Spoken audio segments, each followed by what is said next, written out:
Hello students, Sunita Sinha के इस channel में आप सभी का स्वागत है। अगर मेरे चैनल में पहली बार आए हो या मेरा वीडियो पहली बार देख रहे हो तो चैनल को सब्सक्राइब कर लो, साथ में बेल आइकन भी दबा दो ताकि मेरा वीडियो अपलोड होते इसका नोटिफिकेशन तुमको तुरंत मिल जाए। स्टूडेंट्स, कल हम कमेंट्स पढ़ रहे थे तो उसमें देखे कि अशोक खजरिया जो है वो लिखे कि मैम आपने अनुनासिक स्वर पर कम बोला है। तो अनुनासिक स्वर का उतना नियम नहीं है जितना कि अनुस्वार पर है। चूँकि अनुस्वार का नियम ज़्यादा है, क्योंकि अनुस्वार कहीं पे वर्ण में बदलता है, इसका उच्चारण क्या होगा, और अगर पंचम वर्ण है तो ये अनुस्वार में बदल जाता है। कहाँ पे अनुस्वार बदलेगा, कहाँ नहीं बदलेगा, इसलिए इसका अनुस्वार का नियम अधिक है। अनुनासिक का नियम नहीं है उतना, बस दो ही नियम है। एक तो नियम है कि शिरोरेखा के ऊपर में कोई भी मात्रा होगा तो वहाँ अनुनासिक नहीं लगता है। एक दूसरा है कि अनुनासिक हम शब्द का उच्चारण करके देखेंगे कि अनुस्वार शब्द के उच्चारण में हम देखते हैं, जैसे मान लो है चांद,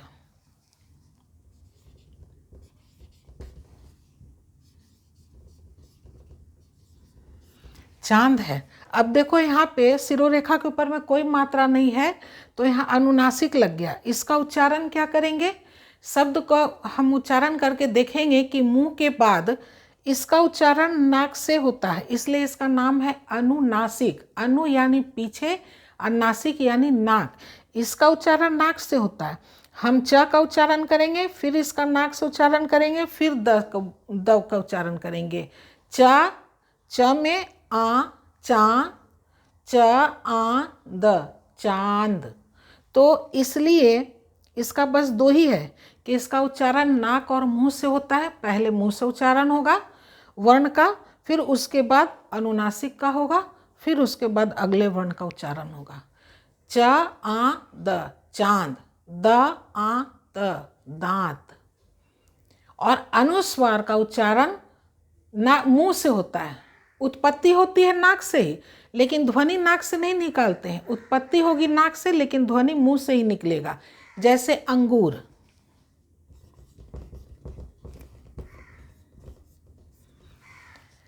अब देखो उच्चारण करके, अंग, नाक से उत्पत्ति हो रही है लेकिन ध्वनि नाक से नहीं निकल रहा है, मुंह से ही ध्वनि निकल रहा है। इसलिए कहा गया है कि अनुस्वार का उच्चारण मुंह से होता है और अनुनासिक का उच्चारण नाक और मुंह दोनों से होता है। फिर एक तो हो गया इसका उच्चारण का, दूसरा हो गया कि अब ये यहाँ पे अनुस्वार लगाता है, इसका उच्चारण हम क्या करेंगे, कैसे जानेंगे, क्योंकि कहीं पे न है, कहीं पे म है, कहीं टवर्गी न है, कभी अंगा है, कभी इया है, कहाँ। तो इसका उच्चारण कैसे करेंगे, कैसे पता लगाएंगे। तो देखेंगे कि अनुस्वार जिस वर्ण के पहले लगा हुआ है अनुस्वार, उसका उच्चारण होगा। अभी क वर्ग का है ग, क ख ग घ अंग। तो पंचम अक्षर अपने वर्ण के पहले जब आता है तब वो अनुस्वार में बदल जाता है। तो इसका उच्चारण हम करेंगे अंग, क्योंकि क ख ग घ अंग, क वर्ग का पंचम वर्ण अंग है तो ये अंग हो जाएगा। ये नियम पूरा हम अभी नहीं उतना बता रहे हैं, वहाँ समझ ही गए होंगे। इसलिए अनुनासिक पे कम बोला गया है, क्योंकि उसमें नियम है ही नहीं। बस दो ही बातें जाननी है कि जब अनुनासिक को तभी लगाते हैं जब शिरोरेखा के ऊपर में कोई भी मात्रा नहीं हो। मात्रा होता है तब वहाँ हम अनुस्वार लगाते हैं, क्योंकि चंद्र बिंदु लगाने के लिए पर्याप्त जगह नहीं होता है। इसका बता दिए कि इसका कहाँ पे इसका वीडियो देख लोगे, कहाँ पे अनुस्वार का प्रयोग करते हैं, कहाँ नहीं करते हैं, कहाँ पे इसका उच्चारण क्या होगा, ये सारी बातें उसमें बताया हुआ है। इसलिए अनुनासिक का उतना नियम नहीं है, इसलिए नहीं बताया गया उतना। जितना नियम था उतना बताया गया। ये जो है ये भी अपना नाम तो अपना जो उनका मदर लैंग्वेज है, मदर टंग है, उसी में लिखी है, तो हम तो नहीं पढ़ पाए हैं नाम। लेकिन ये भी साउथ की हैं, और ये भी जो लिखी थी लक्ष्मी देवी कमेंट्स में लिखी थी कि मैम हमको उच्चारण करने और पढ़ने में दिक्कत होता है। तो इन लोगों का बातें ध्यान में रखकर हम सोचे कि चले आज क्यों नहीं हम ये बता दें 1 से 100 तक का, क्योंकि आजकल स्कूल में भी तो हिंदी में पढ़ाई होती नहीं, अंग्रेजी माध्यम स्कूल है, इंग्लिश मीडियम है, तो वहाँ भी 1 से लेकर 100 तक ही बताया जाता है। इंग्लिश में भी बच्चे जानते हैं। अब उनको 38 बोल देते हैं बच्चे, 38 क्या हुआ मम्मी? 38 हो गया 38, 38। तो हम सोचे चलो ये भी बता देते हैं, जिनको जानकारी होगा, जो हिंदी भाषी हैं वो तो जानते ही होंगे, जो हिंदी भाषी नहीं है, जिनका लैंग्वेज दूसरा है, मलयालम है, कन्नड़ है, तेलुगु जो भी है, तो उनको सुविधा के लिए हम लिख दे रहे हैं। इसका लिख दिए गिनती हिंदी में 1 से लेकर 100 तक, जिसमें ये भाग 1 है, भाग 1 में 50 तक बताएं, पार्ट 2 में इसका 51 से 100 तक बताएंगे। लाल से जो लिखा है वो अंग्रेजी में है 1 2 3 4 5, ब्लू से जो लिखा है वो हिंदी में 1 अंग्रेजी में ऐसे लिखेंगे, हिंदी में उसको 1 इस तरह से लिखेंगे, 2 ऐसे लिखेंगे, हिंदी में इस तरह, अंग्रेजी में इधर, हिंदी में इधर। ब्लू से जो लिखा है वो हिंदी में लिखा हुआ है, और ब्लैक से जो लिखा है ये शब्दों में लिखा हुआ है, गिनती को शब्द में लिख दिए 1 2 3 4। ठीक है, जैसे कि अगर 1 से 10 तक हम जान ले तो 11 हम जानते हैं कि 1 1 11 होता है, तो लिख देंगे। उसी तरह से इधर भी है, इतना तक हम लिख दिए हैं 24 तक। 25 हम जान रहे हैं, 25 को 25 बोलते हैं, तो 2 और 5 इसमें से लिख लेंगे, 2 और 5 25 हो जाएगा। और जगह भी नहीं था इसलिए भी हम छोड़ दिए हैं, और ये सोचकर भी छोड़ दिए कि चलिए ये आप लोग का होमवर्क हो गया। इसके आगे से अब आप लोग ज़रा लिख लीजिएगा, देखिएगा लिख पाते हैं या नहीं। उम्मीद है लिख ही लीजिएगा, दिक्कत तो होगा नहीं। तो ये आप लोग का होमवर्क हो गया। चलिए शुरू करते हैं। ये 1 है हिंदी का, ये 1 हो गया। 1 इस तरह से लिखेंगे, उच्चारण कर कर हम बता दे रहे हैं कैसे इसको पढ़ेंगे। 1 2 3 4 5 6। 6 को ऐसे भी लिखेंगे और ऐसे भी लिखते हैं। ये जो 6 में विसर्ग लगा हुआ है, विसर्ग यानी एक बिंदु ऊपर और एक बिंदु नीचे, इसको कहते हैं विसर्ग, और इसका उच्चारण ह के रूप में होता है। तो इसको भी हम पढ़ेंगे 6, और ये हो गया 6 और ह 6। तो दोनों तरह से लिख सकते हैं। हिंदी में इस तरह से 6 लिखाएगा, ये हो गया 6 7 8। 8 भी देखिए हिंदी में 2 तरह से लिखा था। 8 ऐसे हम लोग जो कॉपी में लिखते थे 8 ऐसे, लेकिन प्रिंटिंग में 8 ऐसे नहीं रहेगा। बुक में अगर आप पेज में देखिएगा 8, तो 8 इस तरह से लिखा रहेगा।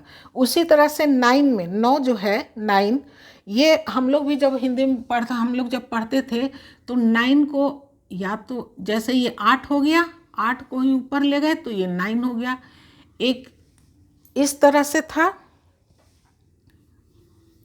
9, या फिर 8 लिख कर के ऊपर से ऐसे कर दिए, ये भी हो गया 9। और प्रिंटिंग में 9 ऐसे होता है, इस तरह से गोल बना कर राइट लागे, थोड़ा तिरछा इस तरह से 9। तो प्रिंटिंग में ये है, राइटिंग में ऐसे लिखते हैं। तो ये हो गया 9 10 11 12 13 14 15 16 17 18। ये हलंत लगा हुआ है, इसका मतलब है कि ये वर्ण रहित है, स्वर रहित है। तो इसका उच्चारण थोड़ा करेंगे। 18 19 20 21, ये सब स्वर रहित है। ये यहाँ भी देखिए स्वर रहित है। 21 22 23 24 25 26 27 28 29 30 31। अब चाहे 2 बार त लिखे, एक स्वर रहित एक स्वर के साथ, या फिर ऐसे संयुक्त कर कर भी लिखते हैं। 31 32 33 34 35 36 37 38 39 40। कुछ लोग कहते हैं इसको 39, 39 नहीं, 40 जब होने वाला है तो 40 लग जाएगा। 39, उसके बाद आ गया 40। 41 42 43 44 45 46 47 48 49 50 50 तक इसमें लिख दिए हैं। पार्ट 2 में इसका हम 51 से 100 तक 51 से लेकर 100 तक लिखकर बता देंगे। उम्मीद है कि ये ज़रूर आप लोगों के लिए हेल्पफुल होगा। कैसे लिखते हैं और हिंदी में भी कैसे नंबरिंग लिखते हैं 1 2 3 4, इसकी भी जानकारी दे दी है। और शब्दों में भी कैसे लिखेंगे, क्या पढ़ेंगे उसको, ये भी बता दिए हैं। तो उम्मीद करते हैं कि ज़रूर ये आप लोग को हेल्पफुल होगा आप लोग के लिए। आज का वीडियो यहीं समाप्त करते हैं। अगर मेरा चैनल सब्सक्राइब नहीं किए हैं तो चैनल को सब्सक्राइब कर लीजिए। अगर इसमें से कुछ भी आपको जानकारी मिली हो तो लाइक एंड शेयर ज़रूर कीजिए। मेरा वीडियो देखने के लिए आप सभी का बहुत बहुत धन्यवाद। नेक्स्ट वीडियो में हम इसका पार्ट 2 लेकर मिलते हैं। तब तक के लिए bye bye and take care.